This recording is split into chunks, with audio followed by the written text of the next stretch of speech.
I've been working at the Grand Sinclair Hotel, at least that's what I'll always call it, in the heart of the historical district for nearly a decade now.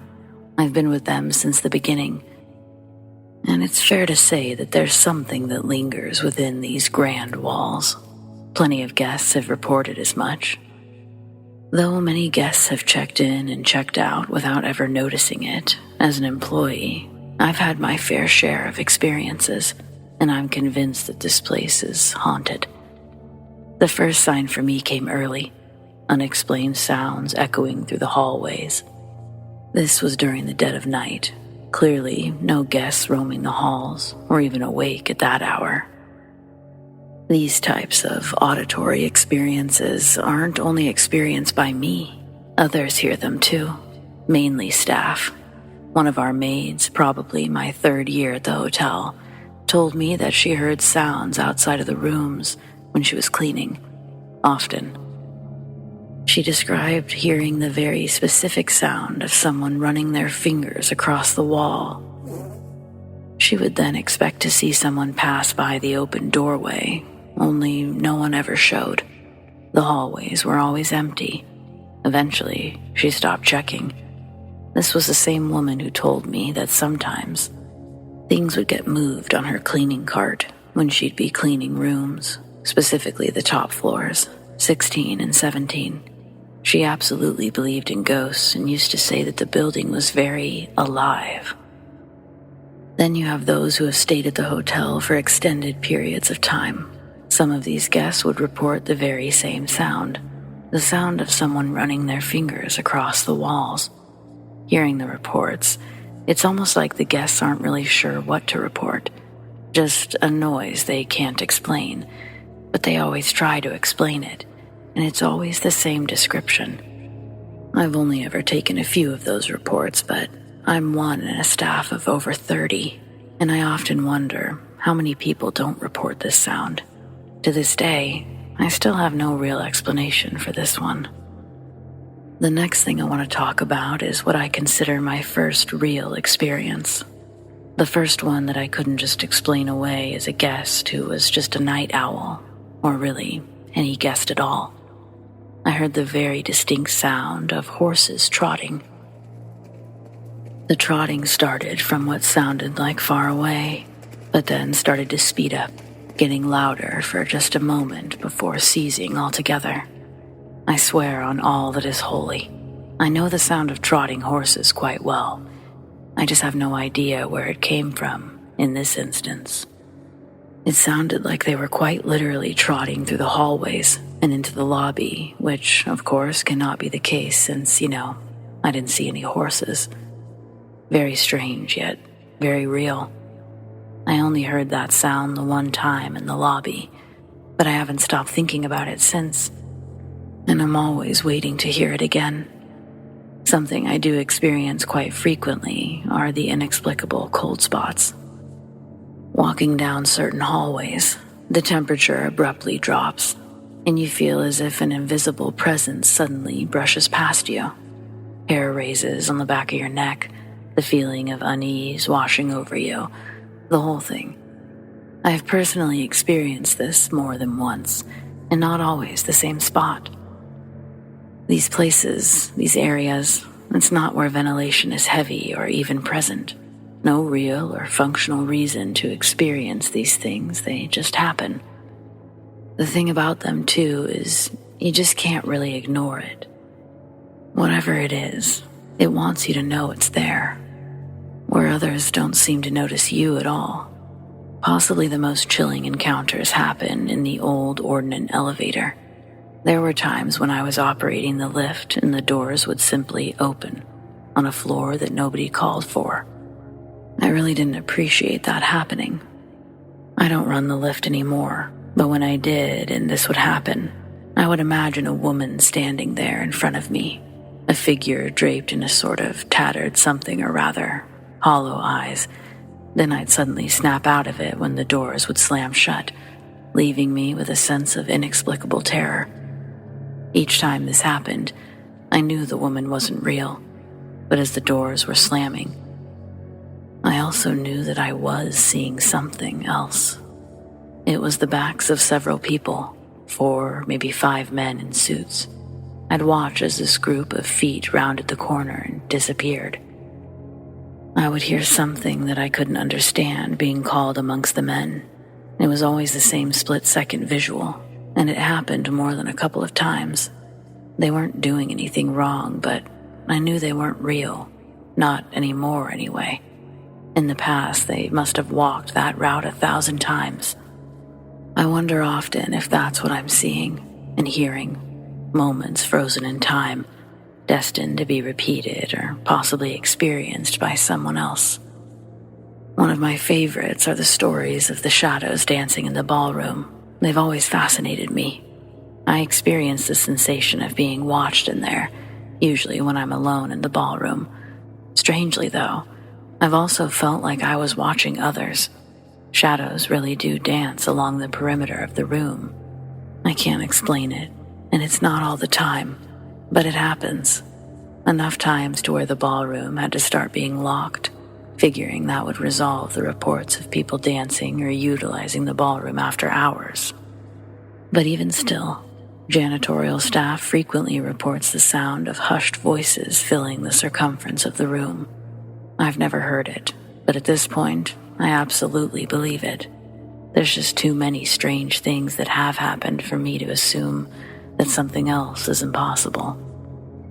I guess it's all these things that make me question the legitimacy of hauntings, meaning anything is possible. Had I not experienced things myself, I may not believe any of these things. But reoccurring encounters, the countless stories shared by guests and staff, it's hard not to be convinced that the Grand Sinclair Hotel is more than just a historic landmark. It's a place where the spirits of the past remain, and it makes me think about the times before this place was a hotel. What kinds of stories happened all around here, and where do all those spirits reside? I think history has a way of forever etching itself into the foundations around it, and I think that includes the hotel's very foundation. The eerie atmosphere, the unexplainable phenomena, it's enough to make even the most skeptical believe in the paranormal, I think. So if you ever find yourself in Fort Worth, make sure to check into the Grand Sinclair to experience the feeling for yourself. No, really, you should. It is a stunningly beautiful place to experience, haunted or not.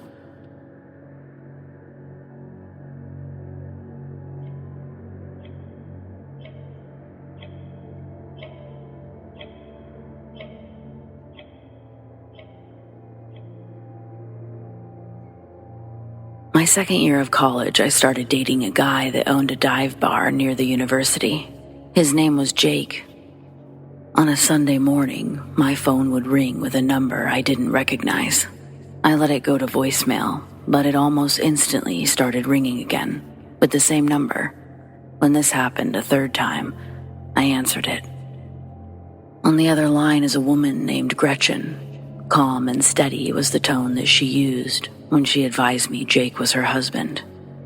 Gretchen's anger wasn't towards me. She'd assumed correctly when asking about my knowledge of their marriage. I had no clue. I was completely caught off guard, hurt and mad.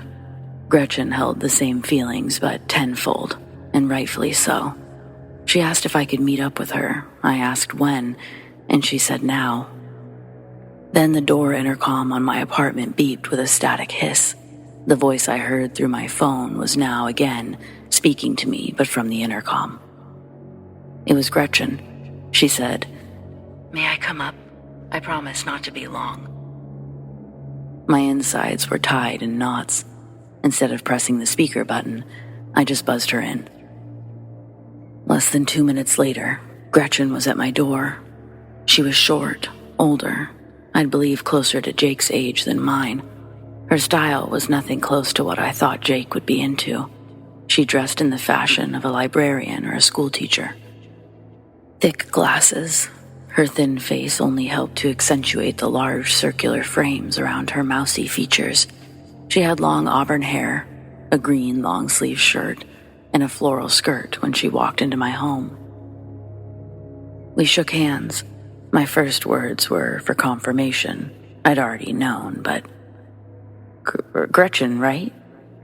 She says yes, but doesn't bother wasting the air I did. She knew my name, she knew my face, and she knew my address and apartment number, all thanks to Jake's text messages with me. Gretchen softly continued to hold my hand, then gestured me over to my own couch. She grabbed a wooden chair from the dining room table and placed it across from me. Then she sat down and stared into my eyes. Her expression was emotionless. Her eyebrows didn't furrow. Her lips didn't frown. She would preface her reasons for coming by, reassuring me that her hatred was not for me. Gretchen wanted repentance for the 14 years she'd given him. She was hungry for revenge. Spoken softly, with words in sharp contrast. Complete destruction, socially and financially. She wanted the bar. I was happy to oblige when she requested my participation in her plan. She agreed to purchase a cheap motel off of Highway 9, miles from town, for that Saturday. The room would be in my name. Then, I called him, putting the call on speaker. Gretchen remained stone-faced as she listened to her husband verbally defile the sanctity of their relationship. At first, he was adamant that he couldn't stay overnight with me, but by the end of the conversation, he told me that he'll try to get someone to cover his shift at the bar. That was the story he told me. Decoded, it means, I'll think of a lie to tell my wife. It was disgusting how quick a few seductive words convinced Jake to meet me that upcoming Saturday. I gave him the address and room number. We hang up, and Gretchen calls his phone a few minutes later. The tone of her voice now bright and chipper when Jake answers. She now puts her cell phone on speaker before asking him to pick up a blockbuster movie on the way home, and a few other small conversational pushes to see if anything in his inflection, tone, or cadence could be an admission of guilt. We're both surprised at how fast he decided to make something up to Gretchen about Saturday, most likely doing it over the phone to hide his lying face. He tells her something like corporate is making them take a refresher mixology course. It's for licensing purposes. The venue that they're holding it at is 3 hours away, so he would get a hotel instead of risking falling asleep at the wheel. Gretchen doesn't miss a breath when she wholeheartedly agrees that his safety is what she cares about. When their call ends, Gretchen stands up from the wooden chair and thanks me. When she leaves, it's the last time I see her in person until Saturday. But we stayed in contact, texting back and forth about what was going to happen. When the day arrives, Gretchen picks me up in the evening. We're expecting Jake to show up closer to midnight. She and I check into the hotel at 8, then go to dinner at a Mexican restaurant. When we get back to the motel, it's still way too early for Jake to be showing up. But when we drive to the back lot where our room faces, we both see the light in our room has been turned on. A light we swore we turned off before leaving. I park, the ignition turns down, and Gretchen says, "Wait, is he already here?" She's staring at the window. Through the blinds, we see someone's now walking around in our room. A large silhouette paces back and forth, then pauses in front of the window. Veiled, but their gaze most likely inspecting the parking lot for any changes in vacancy. This made Gretchen terribly upset, and a moment passed before she could stop her hands from shaking and regain her composure. Her original plan was for us to be in the room before he got there, but now it was plan B. Gretchen tells me that we're both just going to go in there and confront him. It's game time. Gretchen and I get out of the car and walk to the door. His shadow continues to pace back and forth in front of the thick beige curtains. I put the key in and open the door. When I look into the room, what I see is still a figure draped in black, as if a shadow had stood up and filled the dimensional gap. My sudden presence makes the figure dash up toward the ceiling. As I'm watching this happen, gunshots suddenly fire next to me, the loudest sound I've yet to experience, and the front window's glass is shattering. and Gretchen is screaming, "I hate you, I hate you." The scare sends me off my feet, and I start pushing myself backwards towards the car, while still witnessing Gretchen fire bullets into the motel room. She had a fucking gun. I remember thinking, this was not part of the plan. This was murder. Then she turns and screams, "Let's get out of here," while running for the car. I get up and start running too. We got to her car and we sped away before the other motel guests began coming outside. I was shook. On the ride home, I was already preparing a statement in my head for the police. But when Gretchen dropped me off at my apartment, I was sworn to secrecy and threatened with being an accomplice. An hour later, I'd receive a call from the motel. I acted dumbfounded when they told me that there had been a shooting on the premises. They were glad that I wasn't there at the time that it occurred. They also let me know I'd receive a full refund on the room. Jake would contact me next, sometime after 1 a.m., asking if I'm okay and telling me the motel got shot up.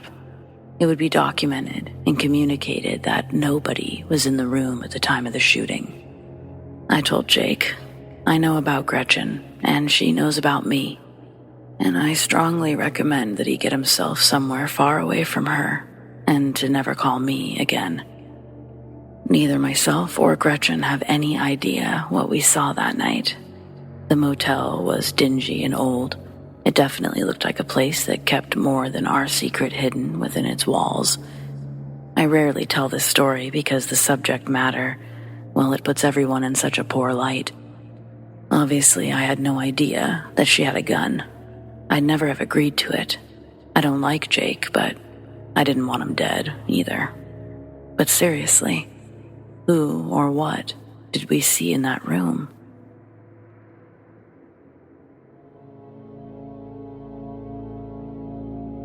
My first cat, Gilly, had a toy mouse. It was her favorite toy, special from all the other toys. When I was in another room, I would hear Gilly start to meow a very specific and silly-sounding meow. The mouse would be in her mouth, and she'd bring it to me pretending to be a top predator. Her meows would be muffled and elongated until she dropped the mouse at my feet, and we'd both celebrate the catch with a good pet.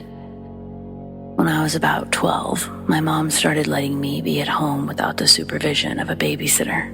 She worked at a grocery store, and the fancy job title they gave her meant she'd most certainly need to be there all the time.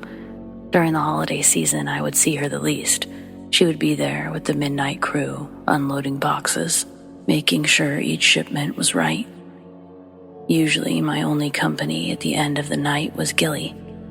Sometimes I'd plug in the phone jack and play Tony Hawk's Pro Skater 4 with a couple of friends from school, but the dial-up router I was using at the time wasn't very reliable. One night I was able to get online and actually do a couple sessions with my friend. While I'm playing, I hear Gilly's distant, silly meowing.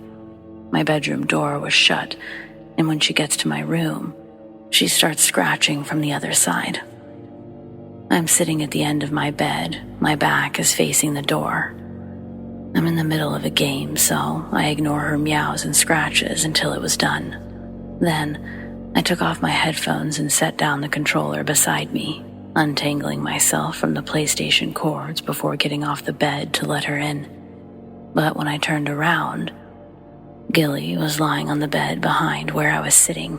She was staring at the door, her ears forward, curious about the noises we were both hearing.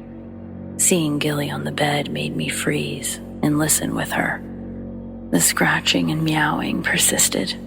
I listened with full focus while stepping as light as I could to the door.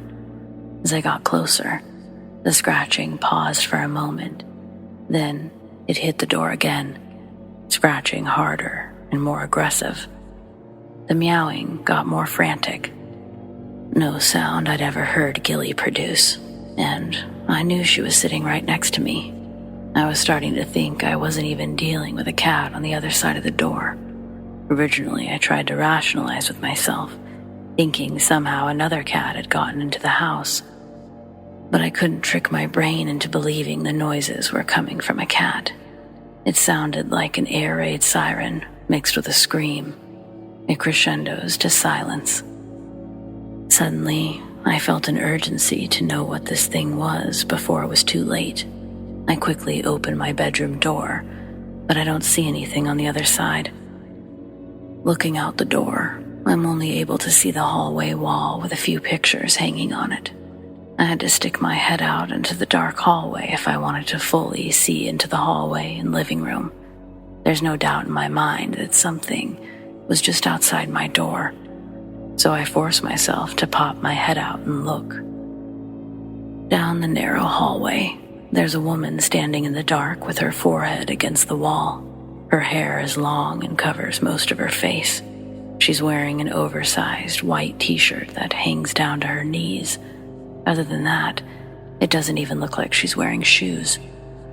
That's all I can make out, and I realize the woman I'm looking at isn't my mom. The hair stands up on my neck, and I lean my head back into my bedroom. Terrified, I attempt to slowly turn the door handle before closing the door, so the handle doesn't click when latching. But as I'm doing my best to carefully close it without a sound, I hear footsteps running toward my room. This makes me scream and slam the door so hard Gilly would hide under the bed for the rest of the night, scared. I would hide scared all night on top of the bed, under my covers. When I slammed the door, the footsteps vanished mid-step. The house was quiet the rest of the night. My heart almost stopped when my mom came home. I remember trying to explain it to her, but not really being able to describe what I heard and saw and have it all make sense. The conversation dwindled down to either I don't give my mom things to worry about or she's getting my cousin to start babysitting me again. Thankfully, that was the only time something of that nature happened. But it leaves me all the more lost. It's now just a memory I'll always feel a little crazy for having, not to mention retelling.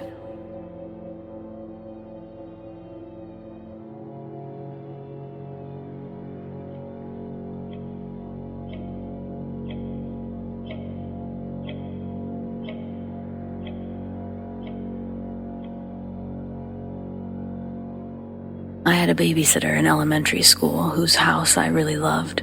She was an older woman, Eleanor, and her house always smelled like cookies, and she always had cartoons on. But the best part was her dog, a Shih Tzu named Huckleberry, aka Barry. He loved to watch cartoons with me and followed me around like my best bud. Sometimes I would give him just the tiniest of snacks from my snack plate. Maybe that's why he loved me so much. Anyway, it wasn't often that I would stay the night at Eleanor's, but depending what Mom's work schedule was like, it would happen. Normally, Eleanor would let me fall asleep in front of the TV on the couch, and she would watch from her chair. At some point, she'd turn the TV off and retreat to her room. Even at home, I'd usually wake up at some point in the night having to use the bathroom. This is because I used to have to drink a cup of milk and a cup of water before bed. Like, I had to. Call it OCD or whatever. At our house, it was a quick jump to the bathroom since it was in my room. My mom had also strategically set up a bunch of night lights, so there weren't really any dark paths. What Eleanor's house was missing were lights. She didn't know I was afraid of the dark, and honestly, until her house, I don't think I was. Waking up alone to a quiet, dark house, it felt unsettling. But I wasn't totally alone. I had Barry. He always made it seem not so bad. Thankfully, she also left her hallway light on, which is where the bathroom was. Once we had passed through the living room, it wasn't so bad. I'd enter the lit hallway, turn on the bathroom light as quickly as possible, close the door, do my thing, wash up, and be done. Normally, that's when Barry and I would make our way back to the couch and pass out once more.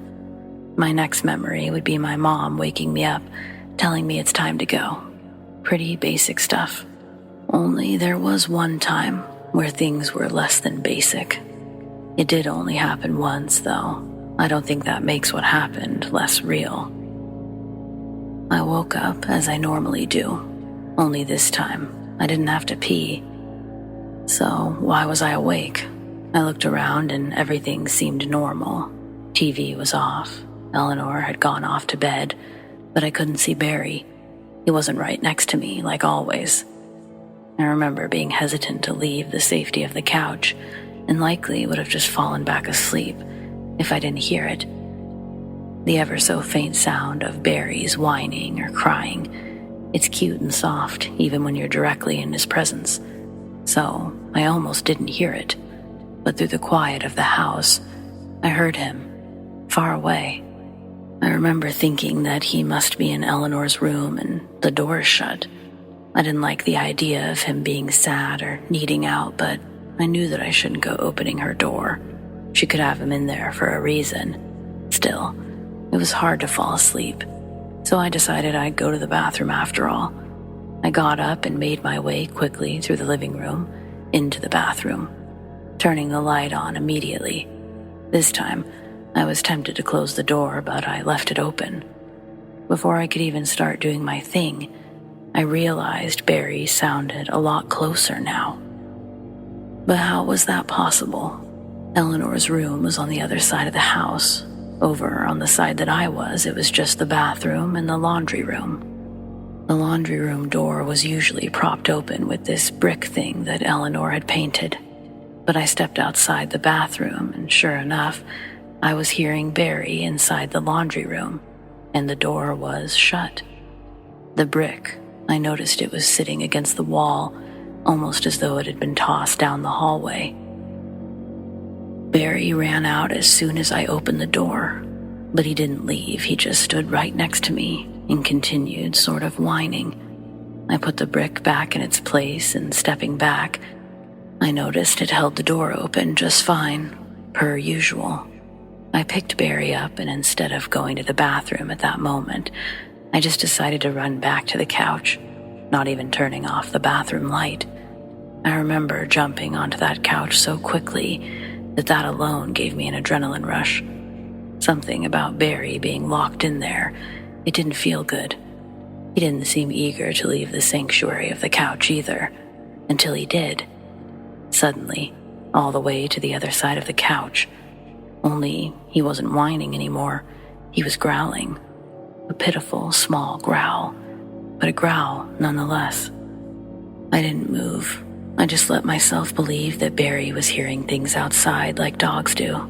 He probably did most of this stuff all the time, and I was usually just sleeping through it. Then I jumped, almost to a full standing position, before quickly throwing myself back onto the couch. Barry right next to me, shaking. The TV had just turned on by itself. It was an old TV, the kind where you could control everything on the TV itself. But there was a VHS player attached to this one, and that had a remote that could also control the TV and the player. That remote was always sitting on Eleanor's little TV tray next to her chair. I looked over. There it was, untouched. Except something had to have been touched, the TV or the remote. I sat on the couch with Barry, both of us shaking now. It felt like I wasn't able to catch my breath for a moment. I was so scared, it was like I was forgetting basic functions. I don't know how long I contemplated turning the TV off myself, but before I could act on impulse, the TV turned itself off. Immediately followed by the sound of a door slamming from clear down the hallway, along with another noise. It was what I assumed was the brick hitting the trim of the wall in the hallway.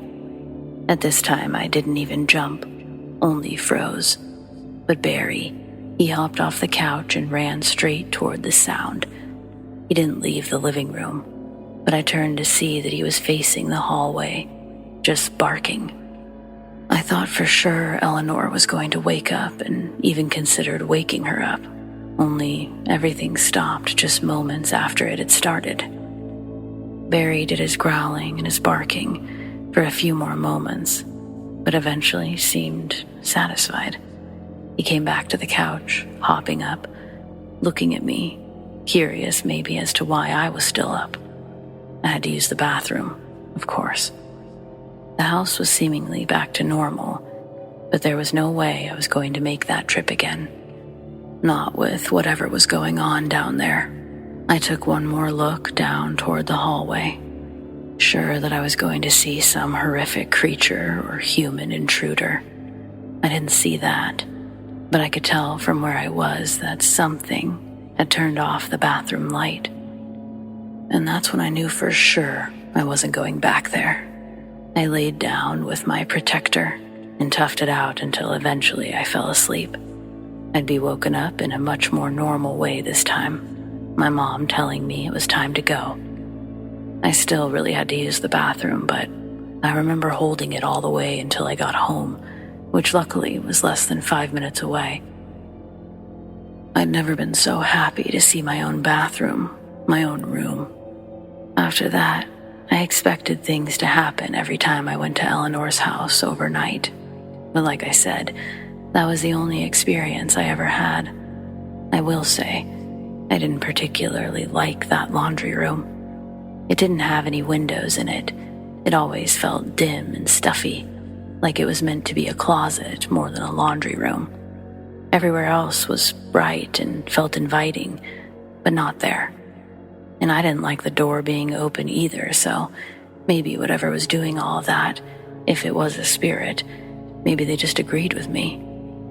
I don't know. I told myself weird stuff as a kid to make me less afraid, but the truth is I have no idea what happened there that night, outside of what I've explained here. And I know I probably never will, but that doesn't mean I don't want to hear others' theories on the whole thing, so please tell me, what do you think this was?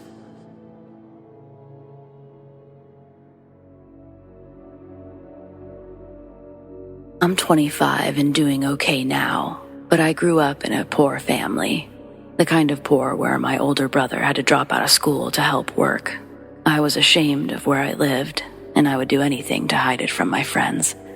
If someone wanted to come over, I'd make up an excuse for why we needed to stay at their house instead, which obviously becomes more difficult the longer you try to pull it off. But in 8th grade, something happened that broke me of the habit for good. My best friend at the time was a kid named Jordan. His family wasn't rich, but to me, they seemed that way because they lived in a 2-story house in a really nice area, had 3 vehicles, and always wore name brand clothes. Then there was the biggest sign of them all, the one that screamed, "Hey, my family is successful." Jordan went to the doctor every time he got sick, and he went to the dentist multiple times a year. He even had braces for a while. Most of the kids in my neighborhood were lucky to even get their vaccinations. I stayed with Jordan every chance I got because his dad took us to fun places that mine could never afford, and restaurants I would otherwise never see the inside of. Anyway, you get the idea. Jordan had a much different lifestyle than myself, and I was jealous, but only until homecoming weekend of 8th grade year. That's when everything changed. I stayed with Jordan Friday night and most of Saturday without any issues. If I'd gone home that evening, everything would have been fine, but I desperately wanted to stay an extra night. We stayed up playing Halo long after his parents went to bed, and since we were known to sleep late into the afternoons, Jordan had a black blanket tacked over the window. No light got through that thing. To anyone on the outside, the house would look completely dark. Maybe if there had been a visible light, they would have waited for a different night. But I always torture myself with the what-ifs when reliving this night. It was 11 years ago, but I still remember it like it happened yesterday. Around 2 a.m., Jordan paused the game because he heard something downstairs. We listened for a few seconds, but quickly disregarded it. After a couple more minutes had passed, I heard something and paused the game. This time, we both heard something, but it was faint, and it happened so fast that we couldn't be sure. We later learned that one of the intruders knocked a picture frame off of a table, but Jordan didn't have any pets, so we didn't understand what it could possibly be unless his parents were awake. Then Jordan's phone buzzed with an angry text from his dad. He wanted to know what the hell we broke. why we were downstairs so late in the first place. We both read the message at the same time, and I'm sure my face looked just as horrified as Jordan's. His fingers raced over the keys as he explained that we were still in his room, that we thought they must have made the noise. The next message makes my blood run cold. My mind couldn't dance around the facts anymore. It's crazy how our brains fill in the blanks when we're in crisis mode. In reality, the text was filled with errors and missing words. Most people would need a second to decipher what the sender intended to say, but when it was discussed afterwards, Jordan and I both swore it was written perfectly. We had to read it again to believe differently, but we had no trouble understanding Miss Sheila was calling the police, and they wanted us to hide in the closet. We were both in a complete state of shock and sobbing softly as we crawled to the back of Jordan's walk-in closet. We each settled into one of the corners and pulled clothes down on top of ourselves. Then we waited for what was the longest 12 minutes of my life, until the police arrived. Of those 12 minutes, I have no clue how many passed before we heard Jordan's door open, and a woman's voice said, "It's not this one either." After a pause, she added, "Yes, I'm sure. It's a boy's room." And the door was shut softly. There was another long stretch of silence before we finally heard an officer shouting for someone to freeze. We came out from under the clothes then, but we didn't come out of the closet until Jordan's dad was at the door calling for us. The police arrested a man and his sister who broke into the wrong house in order to kidnap a man's 6-year-old daughter. His wife left him for Jordan's next-door neighbor, and he decided the best way to get even was to take the kid away. All the houses in the subdivision were built with the same floor plan, so they broke into an empty one to learn the layout. Since they knew where the master bedroom was, they avoided running into Jordan's parents and came straight to the rooms most likely to hold the daughter. Suddenly, my house didn't seem so bad anymore, and I got over my embarrassment.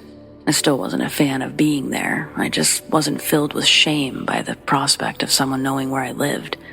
I didn't stay with Jordan overnight quite as often after that, either. It's not because I thought it would happen again.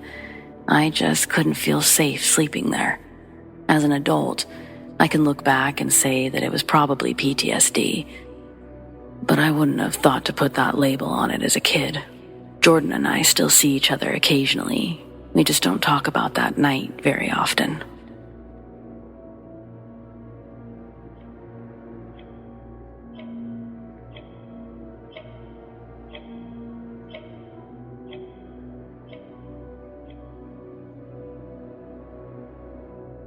My name is Catherine. I'm 42, my husband is 45, and we live alone in a middle-class suburban neighborhood. There's nothing very interesting about us. He drives a UPS truck, and I'm an office manager. Even our fights are boring. Most of them are minor issues like his unwillingness to put the trash in the bin or my inability to clean my hair from the shower. But there's one topic that I've always been deadly serious about: locking the doors. When I was a teenager, a man broke into my aunt's house and strangled her.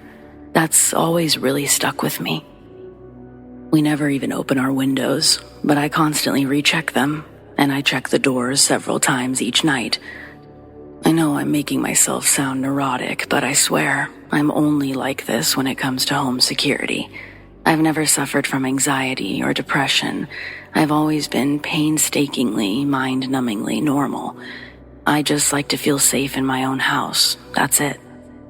I'm not completely unreasonable or delusional. We've lived here since I was 25, and there's never been so much as a vandalized mailbox on our entire block.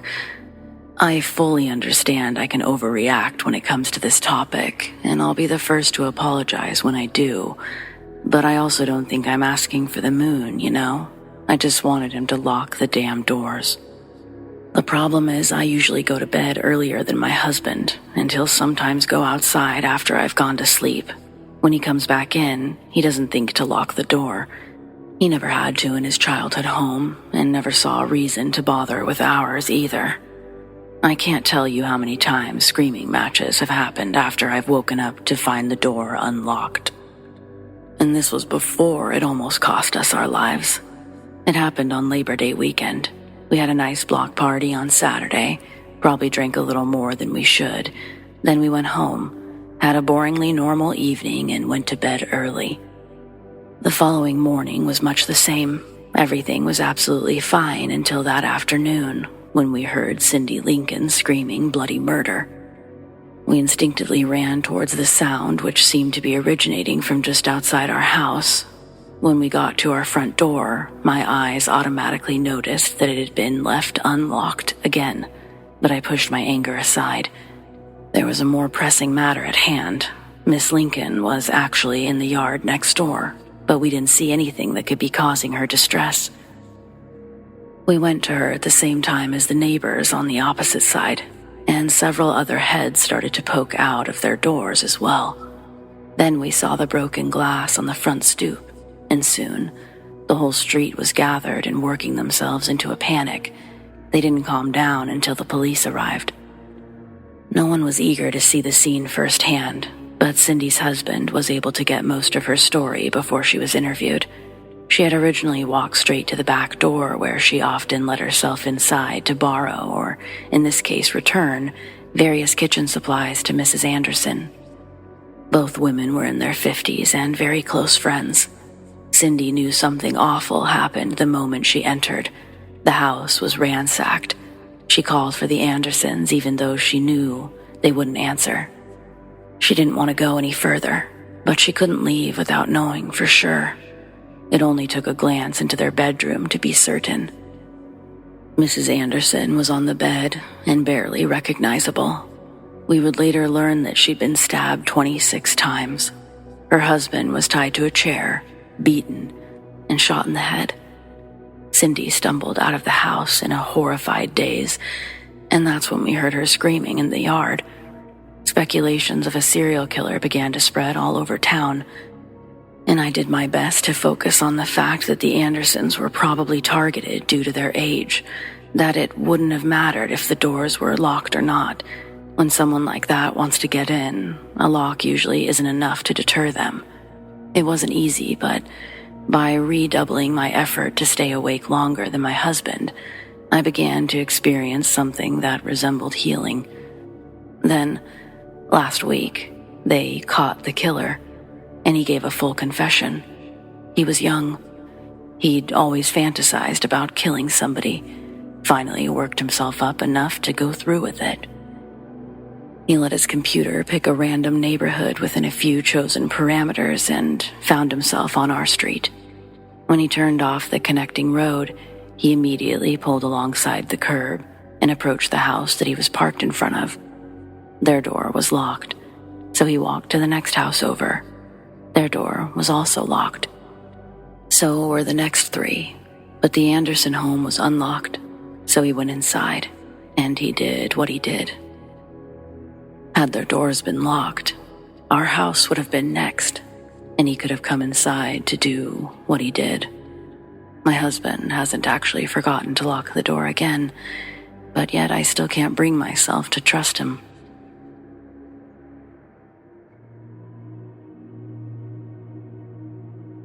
In high school, I used to nanny for this pretty well-off couple in the Bay Area. I really enjoyed working for their family, and I was sad when they said they were moving to Seattle. Before leaving, and basically during my time working for them, they had recommended me to some of their friends who also had kids. I'd done a few one-off jobs, and they were fine, but nothing quite like the Connors. About a month after their move, a woman reached out to me, inquiring about a more full-time position. A recommendation from Mrs. Connor, the woman said. Instantly, I could tell the woman seemed overwhelmed, and unlike most of the people I worked for, she was a single mother. Despite all this, she agreed to pay me double what the Connors paid. Part of that was because she had 2 kids, but for the extra, I told her it wasn't necessary. Still, she insisted. And we agreed to doing 3 weeks as a trial run, and if all was well, we'd sign me on full-time for the year. If everything could have stayed how it was the first 2 weeks, I might have accidentally gotten myself into a year of hell. Luckily, whatever was in that house decided to rear its ugly head early on, in the 3rd week. First, I'll back up and say that though this woman wasn't very cool, her house was so cool. She clearly was an exec at some tech company in the area or something. She never actually told me, but everything was automatic. She had a robot for just about everything except for taking care of the kids themselves. Basically, she made nannying a luxury. No cooking, no cleaning. I didn't even have to draw the kids' baths since, there's an app for that. The kids, 2 girls, ages 5 and 7, both very well-mannered and well-behaved. They too made nannying a bit of a luxury, but just when you think you struck gold, that's when you realize it's just a big turd. The girls sometimes had trouble when it came to going to bed. Normal kid stuff, and usually settled by a book or 2 and then lights out. Though the house was large, with several bedrooms, the girls shared a room for sleeping, each with their own twin bed on either side of the room. The older girl, Tilly, she'd slept in her own room at some point. It sat down the hall, still perfectly made up with its own bed. Why didn't she sleep in there anymore? Well, it was never explained to me officially, but from Tilly's perspective, it's because that room gave her terrible nightmares. So, early into the 3rd week, I put the girls to bed and I'm downstairs just watching some TV, as I usually do. Except unlike any other time, this time I heard running around upstairs. I didn't have the whole logistics of the house figured out, but I could swear the sound wasn't coming from the girls' room. Instead, further down the hallway. Maybe one or both of them were playing in the other room, Tilly's old room. I got up to check, but it was clear the noises had stopped once I started up the stairs, and then slowly started again down the hallway, towards the girls' real room. I was sure that I was about to catch them in the hallway, frozen, caught red-handed. As I approached the top of the stairs, though, there were footsteps, sure, but there were no feet to accompany them. The hallway was eerily empty, and the footsteps cut off almost instantaneously. I open the girls' door, and they're both still sleeping. I walk over to each of them to be sure that that's the case, but it's obvious they're sleeping for real. I even did the candy test where I said out loud that I had candy for the first one who could tell me what 1 + 1 was. It was a little trick of mine, and I hadn't tried it on these kids before. Still, nothing. So, that was weird, kind of spooky, and I really didn't have a great feeling upstairs after that. But it gets stranger. As I said, these kids were well behaved. They didn't talk back, they were caring towards each other. I never felt off leaving them to play with each other in the room or anything like that. One night, God, why is it always at night? Anyway, the girls were in bed, and as I was leaving their room and closing their door, I heard the sound of another door closing. Instantly, I looked towards the vacant child's room, and I swear, I see something dark, black as a shadow itself, but solid, peeking from the door frame before quickly disappearing. Logistically, not possible, considering that door just closed, and then there's the obvious problem of someone being in there at all. I lean back without taking my hand off the girl's doorknob and confirm, no shadow, and indeed the door to that room is now shut. I creeped my way back into the girls' room. They weren't asleep yet, and I told them that I was kind of sleepy, and I think we should all watch a movie and pile on the couch. It worked for them, and so I quickly ushered them downstairs. I remember I put on 101 Dalmatians because it's a comfort movie of mine, and lucky for me, the girls liked my choice. I didn't fall asleep so easily that night, but I did eventually. We all did.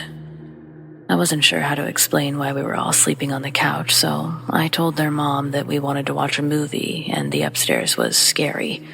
Yeah, I sort of threw the kids under the bus like they were the ones afraid, but it was definitely me. I just felt so silly by the time she got home. Had I been overreacting? I think not. The very next night, I heard something a little bit after putting the girls to bed. This time it was coming from the girls' room. Just the lightest of footsteps. No crying or screaming or anything to warrant the level of alertness. that I was feeling in that moment. Without so much as a second thought, I found myself practically running up the stairs. I couldn't understand why I was so scared, where this urgency was coming from. Next thing I know, I'm opening the girls' door, only they're not sleeping peacefully as they usually are. I see Tilly straddling her sister, and not only that, she's got her pillow over her sister's face. Tilly is smothering her with the pillow. My knee-jerk reaction is to run over and pull Tilly off, and I do so relatively easily. And to my relief, Ella is alive and well. She's in shock, but she's awake and breathing. I look over at Tilly, who I gently toss to the floor next to me, and she looks like she's seen a ghost, like she'd just woken up or something. She doesn't appear to understand that she's just tried to smother her sister. The rest of the night was such a mess in my head. I didn't know what to do. I was so scared of scaring the kids, but I was also afraid. I had to call Mom. She didn't answer. I put the girls back to bed, but I sat in their room, trying Mom over and over. I watched those girls like a hawk for the next 3 hours until Mom finally arrived. I was only 18 at the time, but oh man, I was furious at this adult woman for ignoring my calls. I told her I wanted to tell her in detail about my night before I left, and so I did. She didn't even seem fazed. Halfway through telling the story, I was crying because I don't know why. Because I saw her kid almost kill her other kid. Such a little reaction from her. It was so eerie. I didn't like it. That interaction alone kind of sealed the deal for me. I was no longer willing to nanny for this woman, and I told her quite frankly that she should consider therapy for Tilly, or getting a priest in that place because something wasn't right in her home. To make things even weirder, I found out months later that Mrs. Connor had never recommended me to this woman. She had no idea who she was.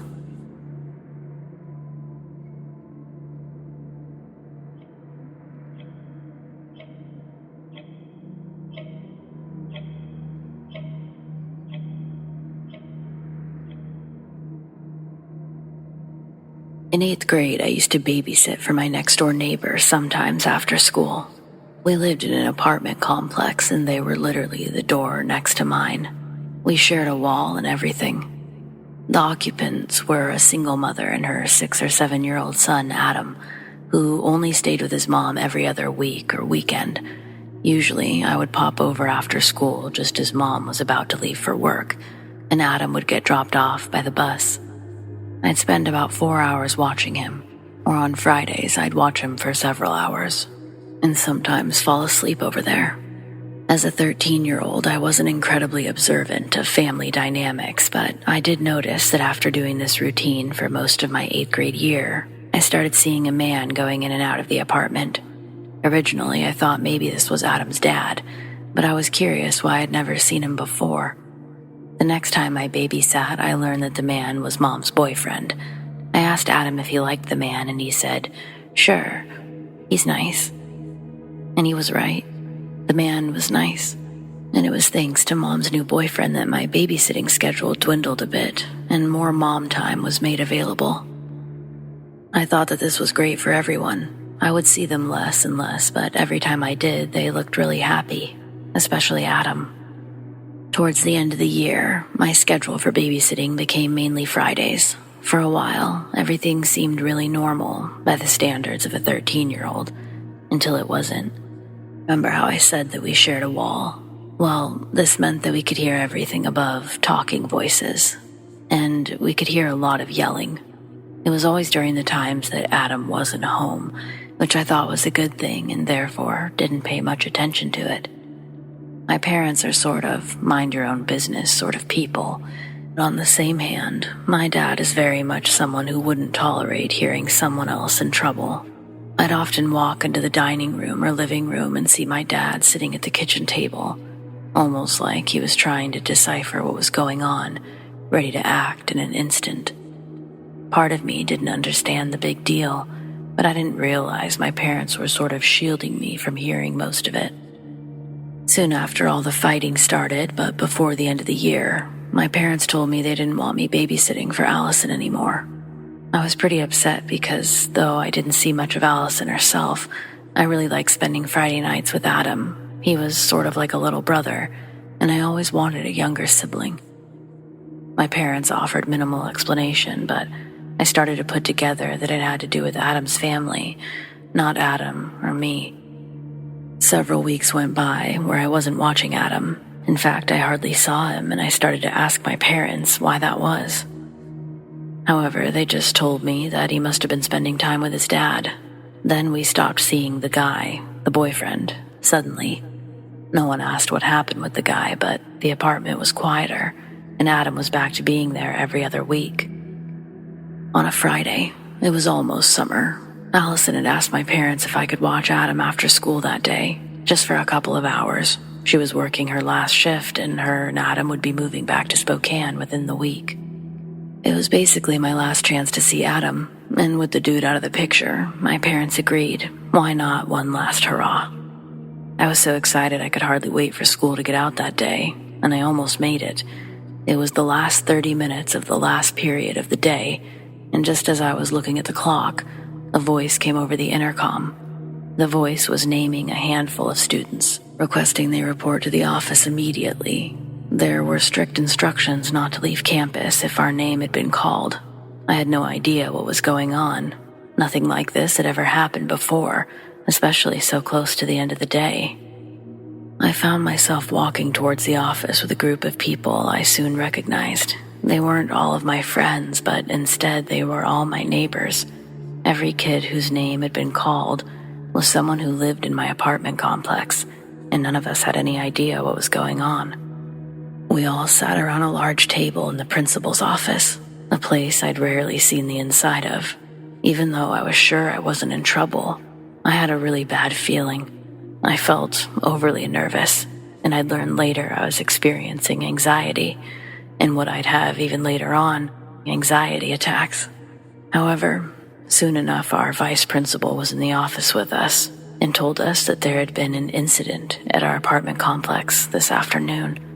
The details at this point were incredibly limited, but the gist of it was that the school was working with the police to determine when it was safe to release us.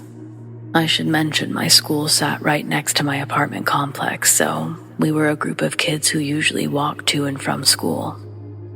Slowly, over the next hour, kids' parents were picking them up, and others were given the okay to walk home. Soon it was just myself and my downstairs neighbors, Martin and his little brother Christian, who were left behind. My parents usually didn't come home until about an hour after I was done with school, so I was used to walking home and being alone, or going straight to Allison and Adam's, same with Martin and his brother, as we'd usually walk home together. But for some reason, today, the school wouldn't release us until our parents could pick us up. We still had no idea what was going on. It would stay that way for a while, until finally my dad came to pick me up. But we didn't go straight home. Instead, my dad took me to Starbucks and ordered me a Frappuccino. He never did this. I knew something was up. We parked, and he explained to me that our floor was currently a crime scene, that our family was okay, but that our apartment was currently off limits to the police. He reiterated that our family was okay, but that Allison's family, Adam's family, they weren't okay. He said we were going to go to the beach for a while, wait for my mom to get off of work, and he's going to explain it to me. On the way, he told me the whole truth. A truth that would be repeated on the news for weeks and weeks before news cycles found something else tragic to report on. Allison had been murdered, and her ex-boyfriend was the murderer, a murderer who had also killed himself. It wasn't just a murder that happened behind closed doors, though. The man had attacked Allison while she was in the shower. It's still unclear how he got into the apartment, but rumor was that the apartment's front office may have made the mistake of giving him a spare key. Allison had managed to escape her apartment at one point, proceeded to run around the parking lot screaming for help. Allison was being chased. Apparently, it was also the front office that noticed the horrifying event taking place in the parking lot. A knife-wielding man chasing a naked woman through a parking lot. He eventually captured her and managed to get back upstairs and into her apartment. They were only inside for a few moments before several gunshots were heard.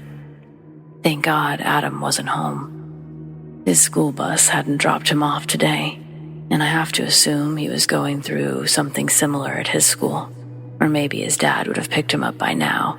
Either way, I'd never get to see Adam again. Everything grew very dark very quickly. One of those gunshots went through the wall of our dining room, essentially piercing the wall exactly where my dad had spent so many evenings sitting, listening.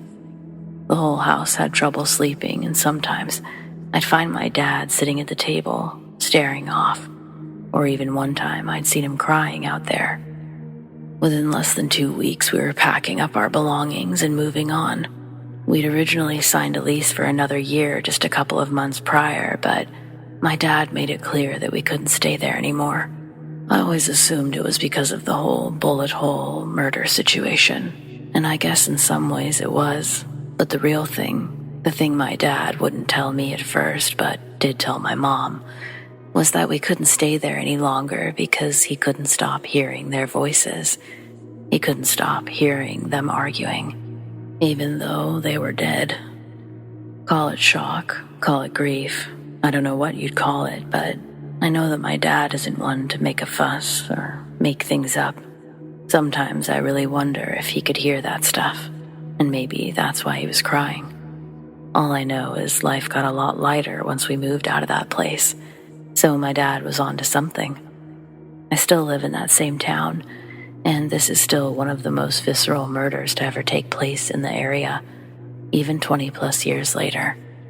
Every time I drive by, I find myself looking up at the apartment and wondering, has anyone else experienced anything strange since living there?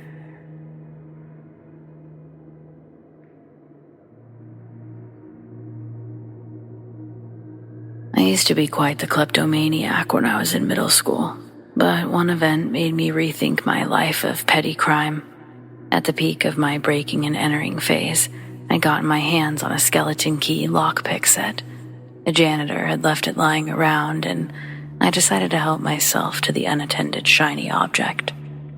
Within that same month, I checked out a lockpicking book at our local library, then successfully broke into the library after hours using the newfound knowledge I'd recently possessed. The alarms went off right as I opened the door, so I ended up having to hightail it out of there. One night I was riding my bike in town, and it was like some kind of energy had forced my fingers down on the brakes. My tire screeched to a stop in front of a big red door. I dropped my bike right there on the sidewalk and approached the door. A plastic closed sign was hanging on the glass part of the door, and just above it, on the building itself, was a larger neon sign, which was turned off, and it read Psychic. Inside the front area was dark, but I could see that there were lights on further back in the shop. I carefully looked at the keyhole and decided what picking technique would be needed. As soon as the block got quiet and I had a moment without prying eyes, I pulled out my lockpicking set. But as soon as I put the first pick into the hole, the door opened. I didn't know if I had just gotten lucky or if the door had already been unlocked. Regardless, I opened it just enough to slip my hand in and feel for a bell. There was none, so I opened the door up just a bit more and slid in, closing it behind me. I knew I had to be quick. This wasn't a perusing visit. There was a clear crystal ball sitting on a table, in a cash box under the front desk. I took both and ran out back, not worrying about the existence of a bell this time, and nobody followed in pursuit. I got on my bike and pedaled harder than I needed to escape the crime scene. When I got home, I brought the crystal ball and cash box into my room. It was locked, but my skeleton key picked it open swiftly. To my disappointment, there were only a few ones and some change in the bottom. I was planning on selling the crystal ball at a pawn shop the next day. By this time of night, all the businesses were closed. But when I woke up the next day, the cash box and the crystal ball were gone. I looked everywhere. Originally, I thought my mom had grabbed it, but she hadn't returned home from work yet. It was baffling. Then a few days later, I was riding my bike past the same psychic shop when I saw something that almost made me crash. Hanging in one of the shop windows was a black and white printout of my school photo. Obviously, I couldn't go in there. I mean, I'd broken in, and even if the door was unlocked, I'd stolen from the place, and they clearly knew it. I picked up my bike and decided I needed to get out of there ASAP, but part of me just had to know. Was the crystal ball inside? Where else would it be? I cased the building to see if there was a way that I could walk up to it unnoticed, just to peek inside one of those windows and see for myself. I found a decent way on the left side of the building. There was a wall of trees lining each side of the lawn, and they stopped where the building started. I could walk behind the trees and discreetly look inside the window. As I approached the side window, but before I was fully in front of it, I saw another black and white school photo of myself plastered to the window. It wasn't just one. They were lining the whole sleet of windows down the left side of the building. I was officially sweating, and the presence of the crystal ball was no longer important to me. I was sure that it was there, and I was sure I needed to leave. It was literally that moment that I decided to take a more honest path in life. I destroyed and tossed the skeleton key, silently vowing to never steal again. I couldn't avoid the shop forever. Taking a different street added a whole heck of a lot of unnecessary time to my route. But the next time I rode past, my photos were taken down. The shop isn't there anymore, and though I'm grateful for the experience in the long run, the entire thing, including the building, but mainly the experience, still creeps me out.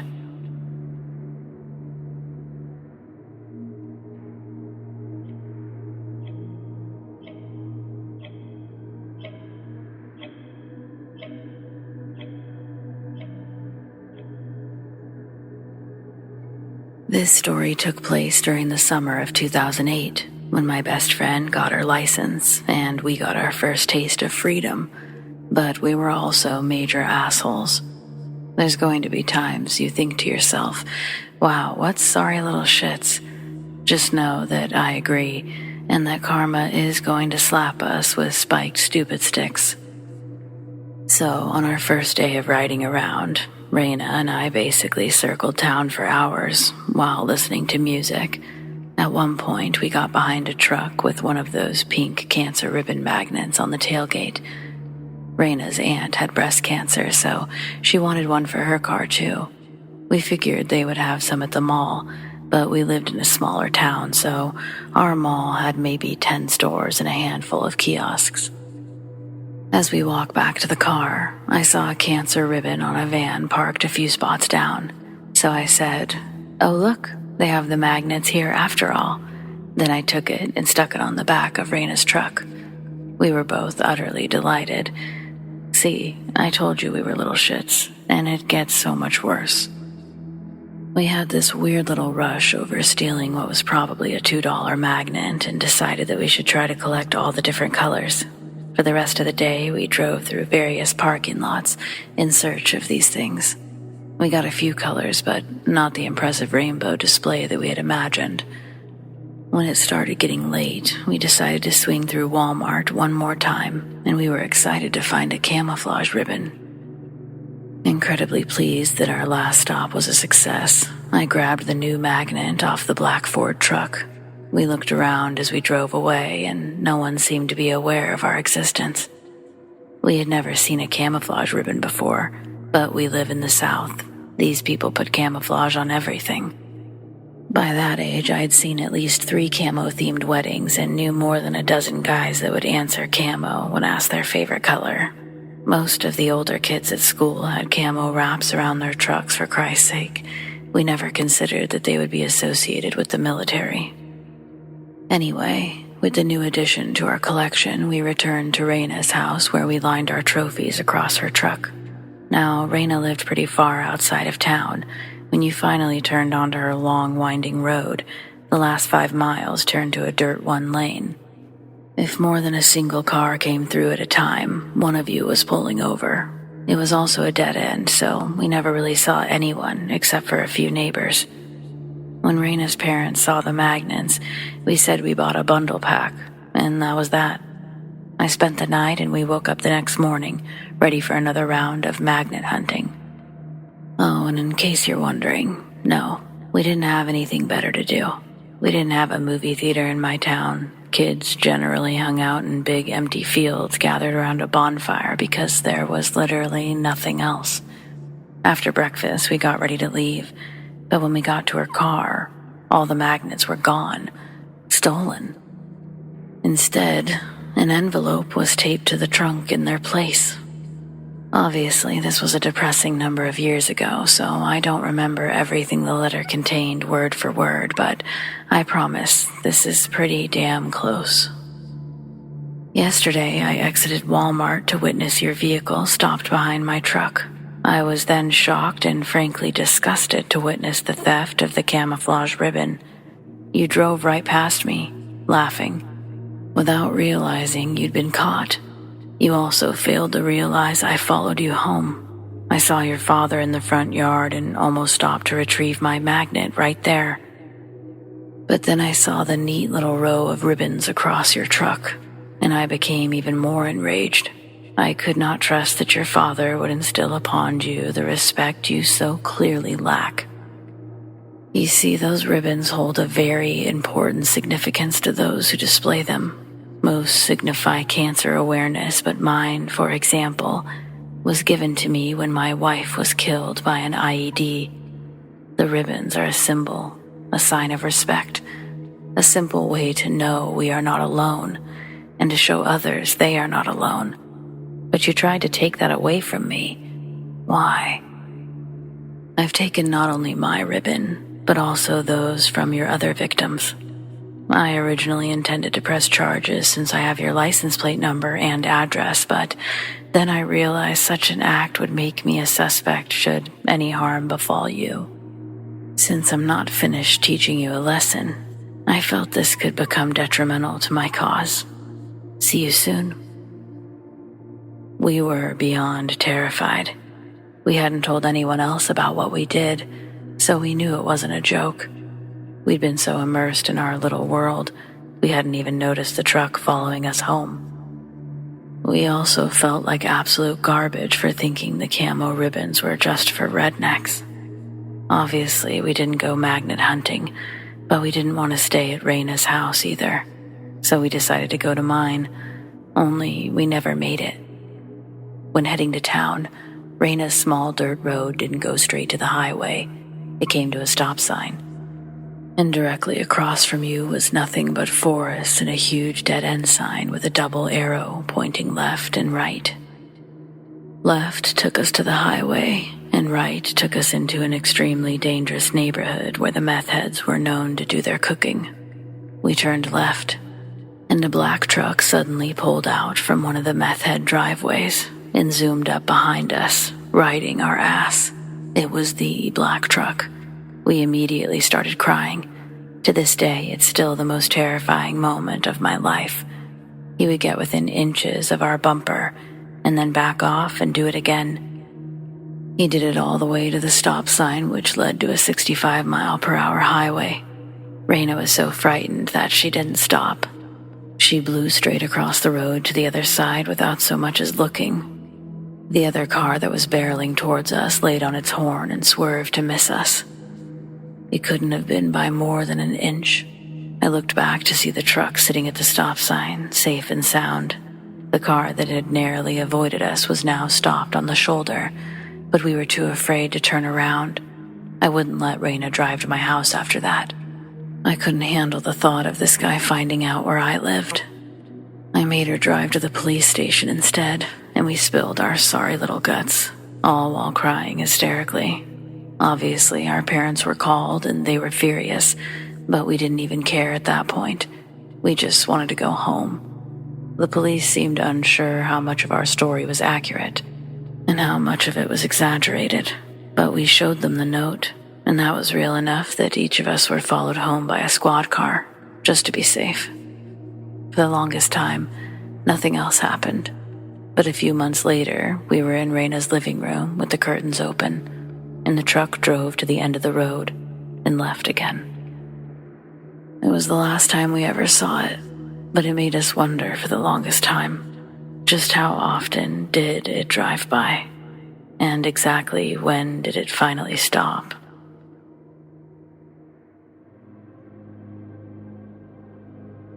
This happened around 20 years ago. After dropping out of high school, I was working a few part-time jobs. They were pretty much consuming every day of my life. The school I attended was one of those super high-pressure ones, where everyone's parents are forcing their kids to study all of the time so they can graduate and get into all the best universities. All of my friends were studying just as much as I was working, so I guess that's why all my friendships from school dwindled away. Maybe they didn't want to hang out with a dropout, or maybe that's what their parents didn't want. The only friends I had were the ones I made at work. Most of these friends were on average about 2 years older than me. One night, one of these friends mentioned a place in the next city over, which was supposed to be haunted. It was a hotel. He was talking up the idea of all of us going and checking it out. The story goes, the hotel was abandoned during construction due to financial reasons. The hotel was close to being fully built and they just left it. It has been rumored that it is a local hangout for troublemakers and gangs. The rumor goes that there was a kind of lynching in the unused hotel. A woman was beaten and subsequently killed. There's also a rumor of a suicide on the roof. Again, another female.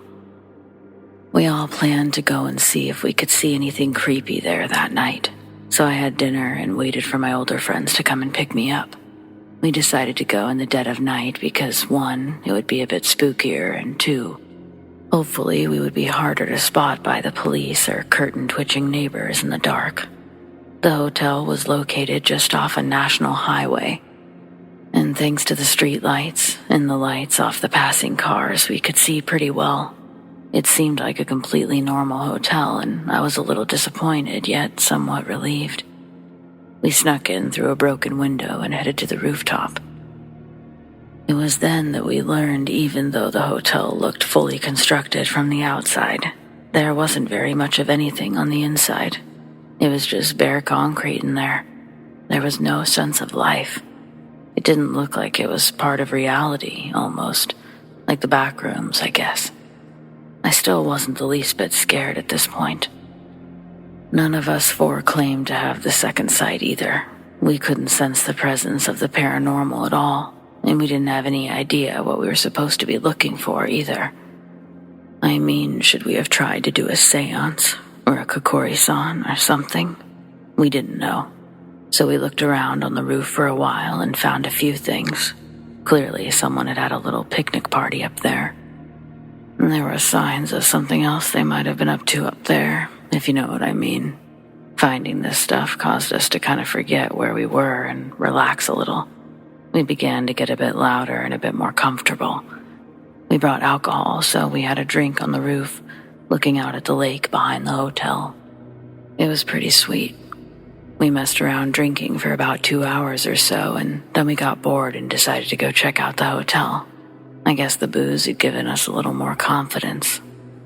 When we got to the ground floor, we realized that there was a basement that we hadn't seen on the first look around.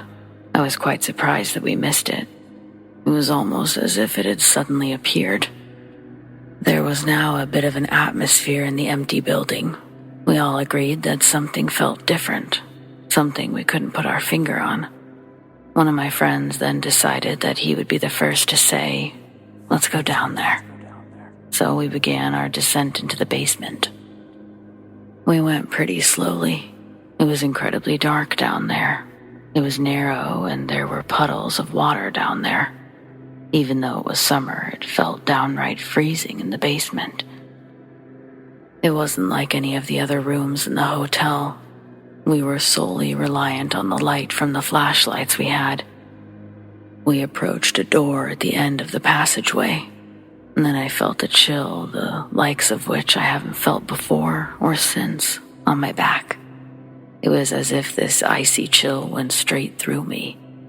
I still remember it as I typed these words. It was like a current of electricity passed through my body. I felt some kind of convulsion which started at the base of my spine and then ran up to my shoulders. As this happened, one of my friends uttered a sharp yelp of horror. I was about to say to everyone, "Let's get out of here," but I found that I couldn't speak. Like I said, there were 4 of us, and I was at the front with a friend, and it was one of the 2 in the back who made that yelp. I turned to see him running at full speed back towards the stairs. He was screaming the most maddening scream. It echoed around the narrow passage. It was truly disturbing. I looked at my friend at the front, who was the oldest, and I guess the most confident and strongest of our little group. Even he couldn't keep his composure, and when he started running back toward the stairs, I made sure I was right next to him. We didn't stop until we got back to where we had parked the car. When we got back to the car, the friend who ran first was still clearly upset and frightened by something.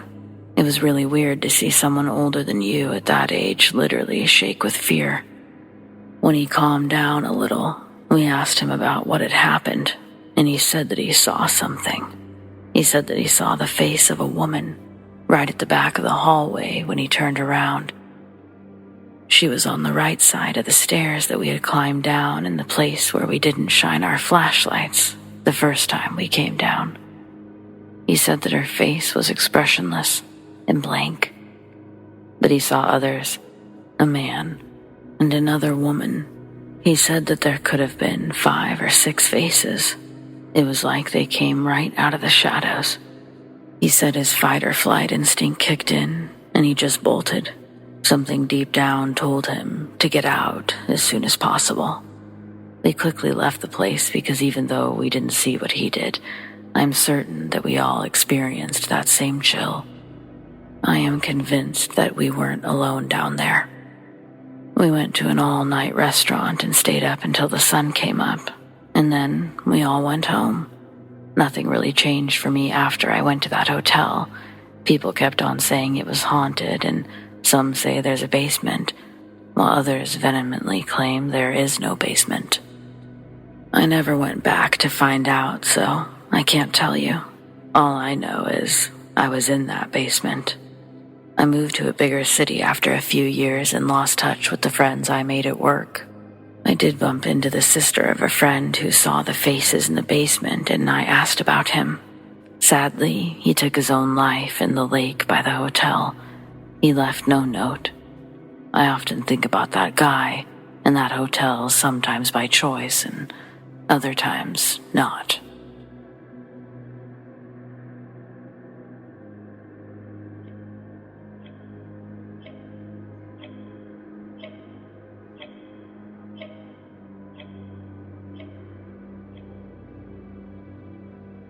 This happened when I was in university. My university wasn't in the same town or state that I lived in, so I couldn't commute. I wasn't exactly rich either, so I began the difficult hunt for a cheap apartment. I went to view an apartment which was in my price range, and I was really hoping to get it because I couldn't find anything else quite as cheap as that apartment, especially in the area. I felt like I was on to a winner. I was a little apprehensive, but it was the only place I could afford. When I was shown the apartment, it was described as pretty old and dingy. Not amazing, but not terrible. One thing I noticed that was strange was that the bathroom door seemed new. Its paint wasn't as faded as the rest of the paint in the apartment. I asked the landlord about it, and he said that they had to change the door because sometimes it got stuck and wouldn't open. Fair enough, I thought. The first 3 months flew by without issue, and I was enjoying my own space. That all ended one night when I woke up in the dead of night to hear a scratching sound. I went to go and check for the cause of that sound. I turned on the light and got out of bed, and suddenly the scratching stopped. That spooked me a bit, but since it stopped and I was tired, I just ignored it, turned out the light and went back to bed. The next day I was watching TV in the afternoon, and I heard the scratching again. I pressed the mute button and waited. There was the scratching again. I stomped on the floor, and the scratching stopped. It sounded like it could be cockroaches or some sort of bug. Thinking back on it, I realized how wrong I was. It was a very strange sound. I heard those noises every day from then on. It was never at the same time. The scratching came in random intervals. I started to spend more and more time out of my apartment because of this. I guess that those noises were probably still occurring, even when no one was home. One night when I was in the apartment, the noise was so awful it really got to me. It woke me up in the middle of the night. Another sound began to accompany the scratching sound. It was a gurgling. Whatever was making it seemed to be either frightened or stressed. I got out of bed and began to search for the cause of those creepy noises. Something deep down told me to leave it and go in search of it in the morning. I was now a bit freaked out by it. When morning came the next day, I got up as usual and started watching TV. I was a hard-working student, as you can tell. I was still thinking at this point that I had an infestation in the apartment. I heard the noises and I shot to my feet. It was coming from the bathroom. It was like something was scratching at the bathroom door. I banged on the door hoping it would stop it, like the stomp had stopped it before. But this time I was wrong. I knocked on the door and then the scratching changed to a scuffling kind of tapping. I smacked my palm on the door and it didn't stop. The tapping continued. I didn't like it at all. The tapping grew louder to a banging sound. The thudding on the inside of the door was making the door swell with impact and vibrating through the floor. I knew that it wasn't any infestation. I knew that there was no one on the other side of that door, too. Usually there was no one in the apartment building during the day except for me and the landlord. I stood there, frozen. I was worried that the landlord was going to come up to my apartment, shout at me for the noise, and then suddenly, abruptly, it stopped. I had to check. I didn't want to, but I needed to know if something was in there. I opened the door as slowly as I could. I was bracing myself for whatever was going to happen next. I saw long scratches and dents on the other side of the door. I was really scared and I couldn't stand being alone in my apartment, so I headed down to the landlord's apartment, and when he answered the door, I blurted out what had just happened. He didn't seem that fazed, and then the reason for that was revealed.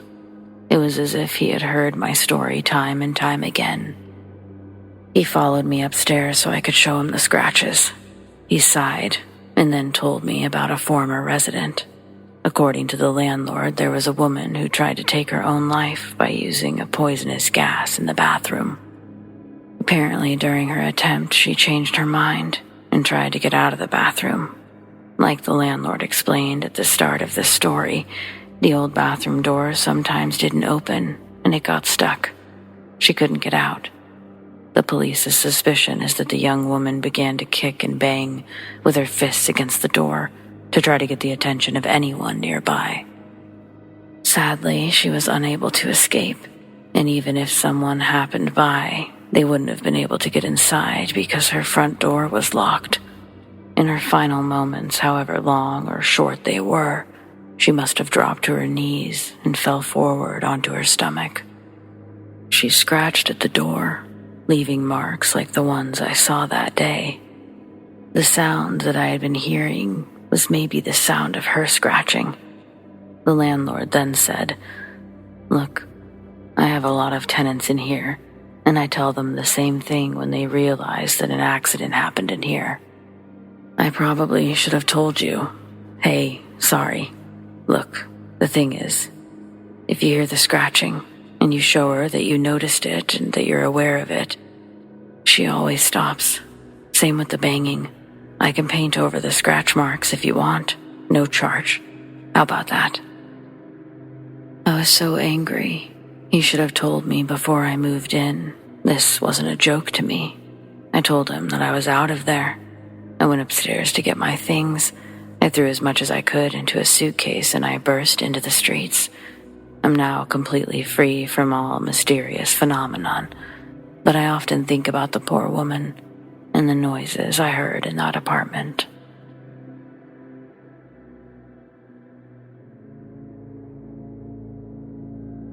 Hi, I'm Laura. I'm 25 and currently going through a divorce. I moved in with my sickly grandmother roughly 2 months ago. She doesn't need full-time care, so mostly I just handle the housework and keep her prescription straight. She's lived in this same house for my entire life and tells everyone it's haunted. But we thought Nana was just being Nana. She's always been superstitious, but no, it's haunted all right. But before I start with the strange experiences, there's a few things to know. First, the house was built in the 50s, but it has only had 2 previous owners and there's no records of any deaths occurring on the property, natural or otherwise. Second, it's a small 2-bedroom, 2-bathroom house, and the walls are pretty thin, so we can hear everything. And finally, upon moving in, Nana advised me to cover the mirror in my room because it's the source of the haunting, according to her. Also, the mirror is part of an extremely large dresser that sits against the same wall as the door. It's made of real wood and takes a lot of people to move it. Okay, now we can start for real. Thanks to my diary, I started keeping track of the activity before I knew there was anything to keep track of. I'd had trouble sleeping the first couple of nights, but I'm having a really difficult time with the divorce. Of course, it was hard to sleep. On the 3rd night, I kept hearing Nana get up to go to the restroom at least a dozen times. Footsteps walked across her room, down the hall, and into the bathroom. Then, after a short pause, they would return to her room. I assumed that she wasn't flushing the toilet as to not wake me. The next morning, I asked if she was feeling okay, or if there was anything special I could pick up on the way home from work. When she asked why, I explained, and she said that she didn't get out of bed once the entire night, that I probably heard, in her words, the man in the mirror. I was late for work and I thought that she must be embarrassed, so I didn't press the issue. I did, however, begin sleeping with headphones. 2 days later, I woke up and, still groggy, walked past the dresser and caught a glimpse of a dark shadow standing on my bed. I screamed, turning to see nothing but an empty room. When I looked back at the mirror, it was normal again too. Since I was physically rubbing the sleep out of my eyes when I saw it, I chalked it up to Nana's stories getting to me. I've also had a few reoccurring dreams where a man calls to me from inside the mirror, but I don't want to officially include those among my possible encounters since they could easily be my imagination. However, for the record, I've never had nightmares like this before moving here. Things were quiet for over a week after the first Shadow Man incident. I had pretty much forgotten about the whole thing, but then it happened again. I was standing directly in front of the mirror, putting on my makeup, and I glanced down just long enough to make sure I got the right eyeshadow. Ladies, I know you know what I mean. That quick flash down and then right back up while you're leaning towards the mirror. I did that, and when I looked back up, there was a blurry oval shape, very head-like, hovering right behind my shoulder. I only saw it for a brief instant before screaming and turning, but it wasn't a fully formed shadow figure like before. This was more like strands of black fog trying to solidify into the shape of a head, but falling short. When I calmed down, I finally had a serious talk with Nana about the mirror. Before, I had immediately dismissed her stories without really hearing them, but now I was ready to listen. When Nana and Grandpa moved in, the house was empty except for that dresser and the attached mirror. Being such a bulky item, they assumed the previous owners didn't have a way to move it and left it empty for over a month, just in case they came back. It really is a beautiful set. This was after Mom and her 2 brothers were grown, so it was just Nana and Grandpa living there. A few months later, it was Thanksgiving, and they decided to move the dresser into their room. It took Grandpa, both of my uncles, and my dad just to slide it across the hallway. And they even told Nana, "I hope you like it because that baby is in there forever." Little did they know. They began hearing noises soon after. On multiple occasions, Grandpa got out of bed with his gun because he thought someone had gotten inside, but he never found anyone. Eventually, Nana saw a shadow figure crouched in the corner of the room, but when she turned around, no one was there. She saw it on 2 other occasions as well. Once when it was standing a few feet behind her, and once when it was sitting on her bed. Grandpa never saw it, but he witnessed the whole mirror shaking by itself while getting dressed one morning. By Christmas, they had seen enough and wanted it gone. Dad and my uncles were none too pleased with the development, but seeing how upset my grandparents were, they agreed to move it back into the guest bedroom. Only that wasn't good enough. They wanted it out of the house entirely. Unfortunately, they had barely been able to get potholders beneath the legs to slide it between adjacent rooms the first time. To get it outside, they would have had to pivot around multiple corners. Nana was so upset that one of my uncles measured just to confirm it wasn't physically possible. They would have had to take it apart and cut the frame to get rid of it. Even if they'd had the time, they didn't have the right tools. My uncles promised to do it after New Year's, but life got easier once the mirror was out of my grandparents' room, so it just never got done. They kept it covered with a blanket and would hear the occasional noise, but for the most part, they stayed out of that room and forgot about it. I'm the only other person who has actually lived in the same room with that thing, and now I also keep a blanket over it. Again, there was more than a week where nothing happened, but just as I let my guard down, I woke up to the sound of my music suddenly being turned all the way up during a particularly loud part. My headphones had done a perfect job of blocking out any nighttime noises up until that point, but I didn't want to sleep with them after that. Since then, I've woken up to the sound of a man crying, and I tried to record it, but the second I got my camera open, everything went silent. That was the last thing I've experienced so far, but I'm sure there will be more. I have no clue what this mirror's history could be or how to find out. I just know that I'm getting pretty close to buying a handsaw and dismantling this thing myself.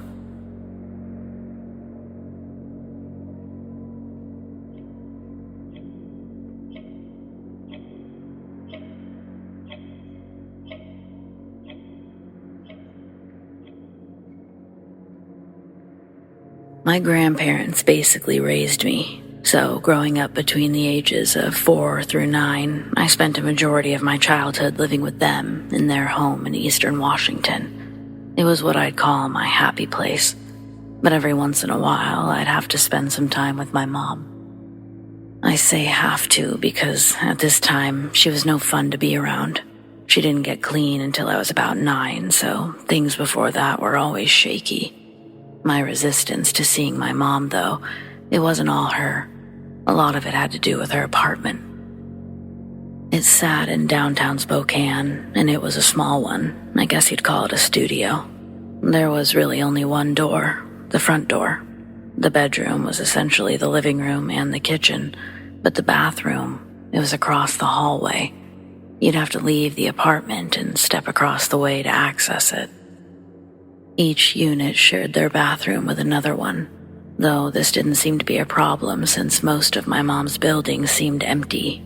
The first time I stayed there, I remember being too scared to use the bathroom at night, so I just held it, waited for some light outside. This couldn't last, though, not if I didn't want to have an accident. One night, squirming in the pull-out bed, I tried to wake my mom up to see if she would go with me. She was unwakeable. She was snoring, and clearly in a deep sleep. After being patient long enough, I had no choice. I tried to make as much noise as possible, in hopes that those noises would wake my mom up, but it didn't work. I'd made it to the front door, and she was still snoring, so I ventured across the hallway, solo. It was only a couple of steps before you were inside the bathroom, but it seemed like miles. My stomach was all sorts of nervous to be standing between 2 open doors, so I tiptoed my way into the bathroom. With the light switch on the outside, I was able to turn the light off before entering fully, and then I closed the door behind me. I tried to make the whole thing as quick as possible. Everything was going well, but just as I was about to be done, the lights turned off. Sitting in the pitch black, I almost shit myself, which, considering my position, wouldn't have been the worst, but no, I was terrified. Completely frozen in position. Somehow I managed the meekest of sounds. I was attempting to say someone's in here, but it was hardly a whisper. I tried again and I was more successful, but the light remained off. I really wasn't sure I was going to ever be able to move.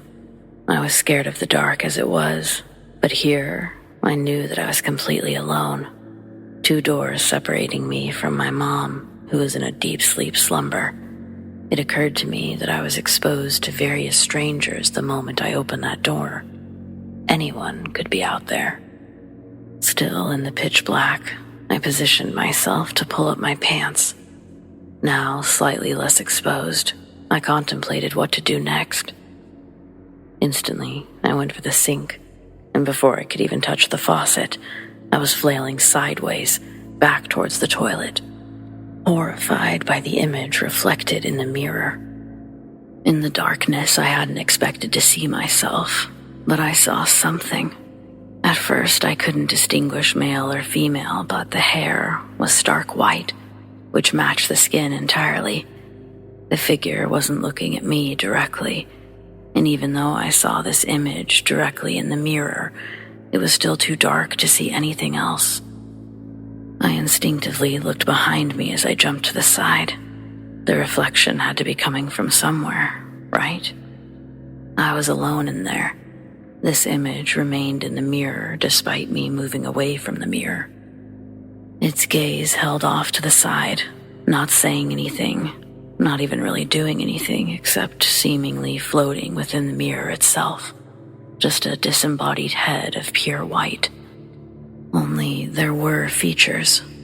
I could tell that whatever this was, at one time, it was a human, or it wanted me to perceive it as such. I started to feel a sense of dread. Before, I'd been scared, and then curious, and now I just knew I needed to get out of that bathroom. As I made my way to the door, avoiding the sink this time, I kept my eyes on the old white head staring to the side. But then, it looked directly at me, blackness where its eyes should have been. I don't remember if I screamed out loud, but I stopped looking at the mirror to focus on the doorknob. I couldn't see it, but I knew it was there. It was one of those pop locks. Just turn the knob from the inside and it unlocked itself. Only, that wasn't working. All I could think was that someone had to be holding the door or something. The strength I was using was everything I had. The door should have at least budged. Panic ensued, and by this time, I was crying, trying everything that I could now just to be heard. Couldn't someone just please open this door? Then, the lights flickered for a moment, but total darkness again. If heart attacks are possible at 7 years old, I was sure I was about to have one. But then, as I was hanging backwards with all of my body weight, holding the doorknob with both hands, feet against the wall for support, the door suddenly opened, and I fell backwards, hitting my head. The next thing I remember, I'm laying on the bathroom floor, fluorescent lights above my head, and as I sit up, I can see the door is wide open. I make a run for my mom's front door and thank the literal God above himself that it wasn't locked. I didn't need any other obstacles. I wasn't like a religious kid or anything, but I prayed that night. Instead of sleeping, I just literally prayed that I never experience that again. I prayed that whatever that experience was, that I was safe, that my mom was safe, that God would protect us. I was making deals with God all night, basically, promising to never be bad, always tell the truth, join the Peace Corps. I'm sure that I didn't really have a clue what it was and that I actually called it Corps for the longest time, but Clueless as I was, I just needed whoever was in charge to know that I seriously never wanted to experience that again. And I never did. My mom only lived there for that year, and I only saw her a handful of times. Her next place was arguably worse looks-wise in the area. It was horrifying for its own reasons, but at least it wasn't someone living inside of her mirror kind of horrifying. I still have no idea. Ghost, demon, what was that thing? This was about 16 years ago. It was just another early morning shift for me at the post office. I was lost in my own thoughts, methodically sorting through the letters and parcels, when something caught my attention from the corner of my eye, just outside the window. I glanced up, expecting to see a stray dog or perhaps a coworker coming in early. But what I saw left me frozen in place.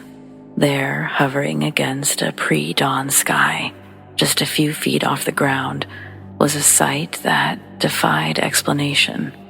A shining, metallic object, sleek and, for lack of a better word, otherworldly.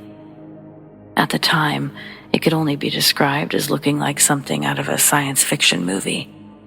Suspended in the air, emitting this glow. Maybe nowadays people could try to shape their drones like this, but the object, its shape seemed to shift and shimmer.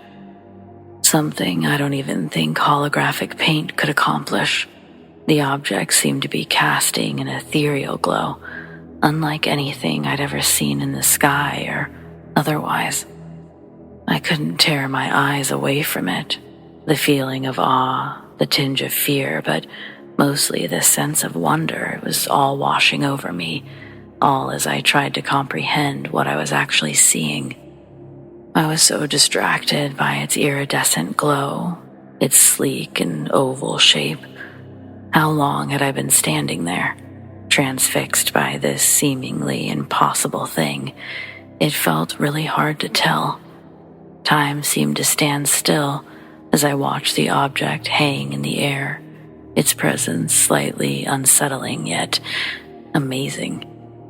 I searched frantically for any sort of wires or string, something to indicate that this was fabricated by a human as a joke, a prop, but I came up short and instead found myself just mesmerized by the thing.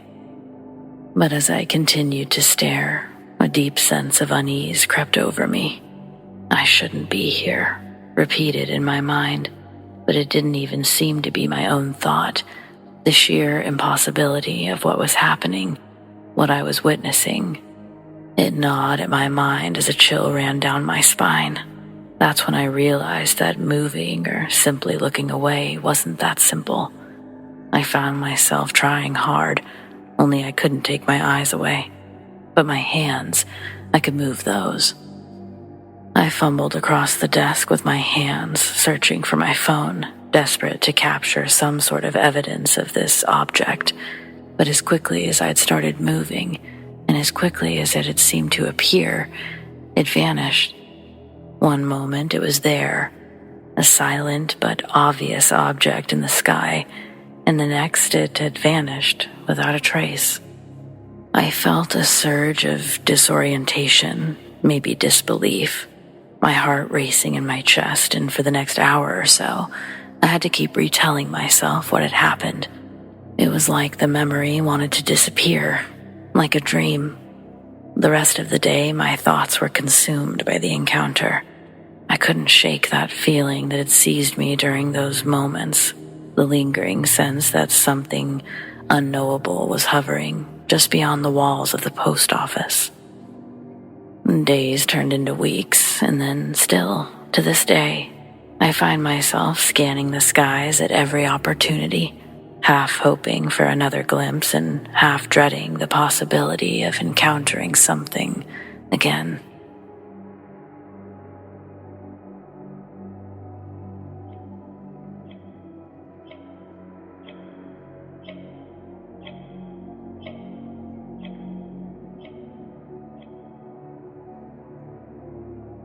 In '98, I was 10 and living with my family in Illinois, Dad moved us there after Mom died, and he remained a few years later. At the time this story took place, it was just the three of us and my baby sister. We had a nice house in a nice neighborhood. The backyard was closed in by an 8-foot privacy fence, and we had a large metal shed in the middle. One night around 11 p.m., my dad and stepmom were watching TV in their room. The baby was sleeping in the nursery, and I was playing Nintendo 64 in my room. The master bedroom had sliding doors to a balcony which overlooked the backyard, and from bed, Dad could see out of them perfectly. My window also faced the same direction, and I could also see mine from where I sat playing. Suddenly, a bright purple flash illuminated the sky. It looked exactly like lightning. If nothing would have happened afterwards, there would have been no question that's exactly what it was. My window was cracked open, and worried about rain, I paused my game to close it. But as I got closer, a new light appeared out of the darkness. It was like a new star appeared, except this one was much brighter and had an almost purple tint to it. The light was only solid for a single instant, then it began to flicker and move in a distressed pattern. I'm not sure how else to describe this part. It was kind of like a bug that had a bad wing. You know how it kind of spirals as it slowly descends until it finally crashes? It was oddly identical to that, only the descent was much faster. I would lose sight of it when the light flickered off, but then it would reveal itself with another flash. When it was low enough to see the shape, it reminded me of a large egg laying on its side. It wasn't very big. I doubt a grown man could have fit inside, maybe a woman or a child. That was about the time I realized it was going to crash really close to us, and I ran upstairs for my dad. He and my stepmom were watching from their balcony. I started to ask him what it was, but when he turned towards me, I saw how frightened he looked. He sent me downstairs to lock my window and check the others while my stepmom got my sister from the nursery. I had gotten too scared and ran before seeing where it actually landed, but when I locked my window, I saw one last flash of light flicker behind the shed. Then there was a bang that sounded like a gunshot. I didn't even check the other windows or doors. I just ran back upstairs where my sister was now asleep in her car seat inside the master closet. All the lights were off, and my stepmom was watching out the balcony door while on the phone with 911. Dad was loading his shotgun and, without looking up, told me to get in the closet with my sister.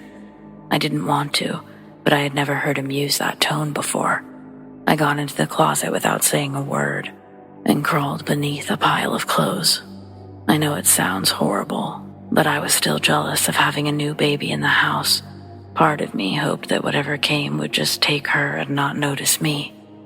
I'm not sure how long I had been there when I heard my stepmom scream, but Dad shushed her right away.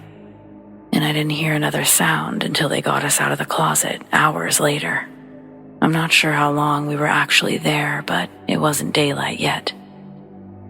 I was told that a weather balloon had landed behind our shed, and then the police came to take it away. But I never believed that story. I didn't even know what a weather balloon was, but I knew Dad was lying. I tried asking about it a few times over the years, but I got a different story until a few days ago. I didn't really expect to tell anyone else, but I just can't let this thing go, and I don't have anyone else to talk to.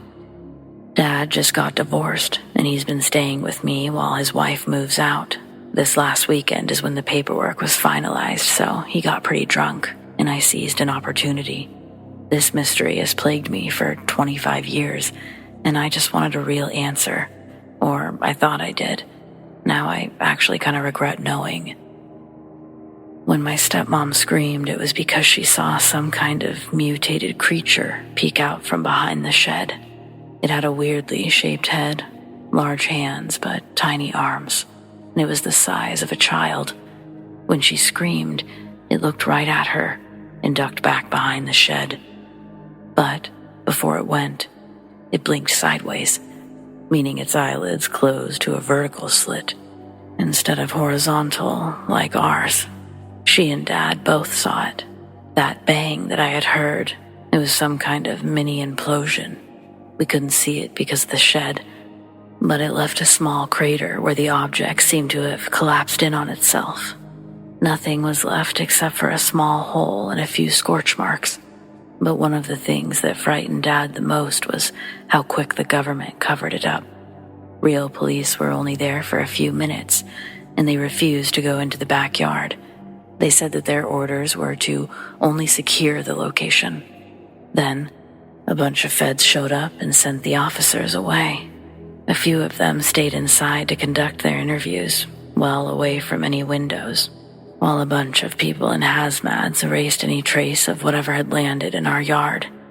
They said filling the hole in now was a safety measure provided by our tax dollars. Dad claimed that I had been asleep through the whole event. He said something about the whole thing seemed wrong, like we were one wrong answer away from disappearing ourselves. He and my stepmom never said a word about the creature to the feds, only that they saw some kind of meteor land behind the shed. This seemed to make the government men happy, and once their business in our yard was concluded, they left without any issue and didn't contact us again. The next morning, Dad went out to look at the yard and found no evidence that anything had occurred at all. He would have sounded crazy if he tried to tell anyone. We kept a closer eye on the sky after that, but other than the few times I tried asking for the truth, the whole thing might as well have been a dream.